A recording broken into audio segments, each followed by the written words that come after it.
রাসূল করিম সাল্লাল্লাহু আলাইহি ওয়াসাল্লাম নিজে এতিম ছিলেন, আর এতিমের প্রতি তার এত দরদ ছিল, একবার তিনি ঈদের দিকে নামাজ পড়ার জন্য যাচ্ছেন। প্রতিমধ্যে দেখেন একটা বাচ্চা ছেলে কাঁদতেছে। এই রাস্তায় কত মানুষ গেল, কেউ দাঁড়ালো না থমকে, বাচ্চার ক্রন্দন কাউকে থামাইতে পারল না। কিন্তু বিশ্ব নবী, দয়ার নবী রাহমাতুল লিল আলামিন বাচ্চার কান্না দেখে পাও বাড়াতে পারলেন না। নবীজি দাঁড়ায় গেলেন, জিজ্ঞেস করেন, ও বাচ্চা, ঈদের দিনে কাঁদো কেন? ঈদের দিনে তো কাঁদতে নাই। বাচ্চা বলে, তোমার কাছে বলবো না, আমি সেই সকালবেলা থেকে বসে আছি, আমি যদি মক্কার আব্দুল্লাহর পুত্র মুহাম্মদ রাসূলুল্লাহ সাল্লাল্লাহু আলাইহি সাল্লামকে পাই, মনের দুঃখ তার কাছে বলবো। বিশ্ব নবী জমিনের উপরে বসে পড়লেন, বাচ্চারে কোলের উপরে উঠায় বলেন, বাচ্চা বলো কি তোমার দুঃখ? তুমি যার জন্য বসেছো আমি তো সেই এতিম নবী, কি বলতে চাও? বাচ্চা বলতেছেন, ইয়া রাসূলুল্লাহ, আমার বাবা মারা গেছে সেই ছোট্টবেলায়, একেবারেই তখন মায়ের পেট থেকে আমি আসার পর বাপ মরে গেল, আমার মা আর একজনের সঙ্গে বিয়ে বসেছে, সেই পুরুষটি আমারে দেখতে পারে না, আমার মা যদি আমারে কোলে করে এসে সহ্য করতে পারে না, আমারে চুমা খাইলে সহ্য করতে পারে না, আমারে খাবার দিলে মা মার খায়। আজ ঈদের দিনে রাতে আমার মা আমাকে বলল, বাবারে তোমার কপাল খারাপ, তোমার বাবা মারা গেছে, তোমাকে সাহায্য করার কেউ নাই, আমি তোমার যত্ন করতে পারলাম না, কোলে নিয়ে চুমাও দিতে পারি না, আমার এমনই কপাল খারাপ।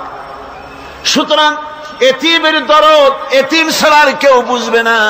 তুমি আজ চলে যাও, ওই রাস্তায়, ঈদের রাস্তায় দাঁড়ায় থাকো, মাঠের রাস্তার পাশে, বিশ্ব নবীর কাছে তোমার দুঃখ বলো, এতিমের দুঃখ তিনি বুঝবেন। আমি মায়ের কথা মতো এই জায়গায় এতক্ষণ বসে আছি, হুজুর আপনি দয়া করে, আমার কথা তো আপনার কাছে বললাম, আমার মনের এই দুঃখ।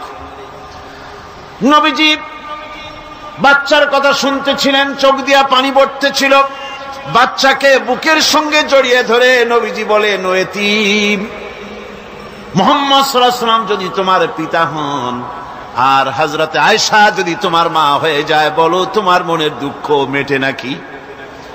ছেলে ডুকরে কেঁদে উঠলো আর বলল, ইয়া রাসূলুল্লাহ, আপনি যদি আমার পিতা হন আর আয়েশা যদি আমার মা হয়ে যায়, এর থেকে বড় সৌভাগ্যের আমার তো আর কিছুই নাই। নবীজি এতিমকে বাড়ি নিয়ে গিয়ে হযরতে আয়েশার হাতে তুলে দিয়ে বললেন, আয়েশা রে, পবিত্র ঈদের দিনে আল্লাহ রাব্বুল আলামিন তোমার জন্য একটা উপহার পাঠিয়েছেন, এটা যত্ন করো। এতিমের প্রতি দরদ রাখার জন্য আল্লাহ রাব্বুল আলামিন বলেছেন, এতিম, মিসকিন, বিধবা, অসহায় লোক, তাদের প্রতি যাতে করে মুসলিম সমাজ লক্ষ্য রাখে, সেজন্য আল্লাহ পাক নির্দেশ করেছেন। বুখারী এবং মুসলিম শরীফের হাদিসে এসেছে, আস-সাই আলাল আরমালাত ওয়াল মিসকিন কাস-সাই ফি সাবিলিল্লাহ। বিধবাদের জন্য, মিসকিনের জন্য কেউ যদি কোনো উদ্যোগ গ্রহণ করে, কেউ কোনো সাহায্য দেয়, জিহাদের ময়দানে জিহাদ করে আল্লাহর রাস্তায় যে সওয়াব পাওয়া যায়, যে মর্যাদা পাওয়া যায় আল্লাহর কাছে, এতিম, মিসকিন, বিধবাকে সাহায্য করলে সেই সওয়াব আল্লাহ রাব্বুল আলামিন আমলনামায় দিয়ে দেন। আমাদের প্রিয় নবী এতিম মিসকিনদের খুবই ভালোবাসতেন তার নিজের চাকর হযরত যায়েদ ও আনাস রাদিয়াল্লাহু তাআলা আনহুকে। সে সম্পর্কে এখন আলোচনা করা হচ্ছে। তার চরিত্রই প্রমাণ করে, নবীদেরকে বাইয়িনাত দেওয়া হয়েছে, এমন চরিত্র আচার আচরণ দেওয়া হয়েছে যাতে করে লোকেরা অভিভূত হয়ে যায়, আকৃষ্ট হয়ে যায়। হযরতে যায়েদ, তিনি তো কৃতদাস ছিলেন, হারায় গেলেন বাপ মা থেকে, আর এরপরে কুদরত তারে মুহাম্মদ সাল্লাল্লাহু আলাইহি ওয়াসাল্লামের ঘরে উঠায় দিল। তিনি তখন আল্লাহর নবী, তখন নবুয়তের দায়িত্ব পান নাই।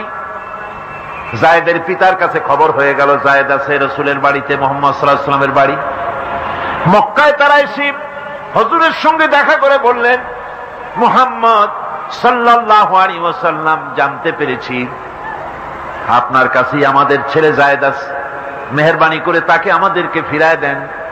হুজুর বলেন যায়েদ যদি তোমাদেরকে চিনতে পারে আর যদি যেতে চায় আমার পক্ষ থেকে কোনো আপত্তি নাই, অবশ্যই যাবে।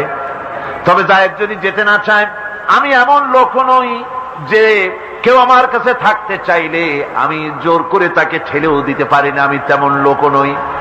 পিতা বললেন আপনি অবশ্যই যুক্তিপূর্ণ কথা বলেছেন।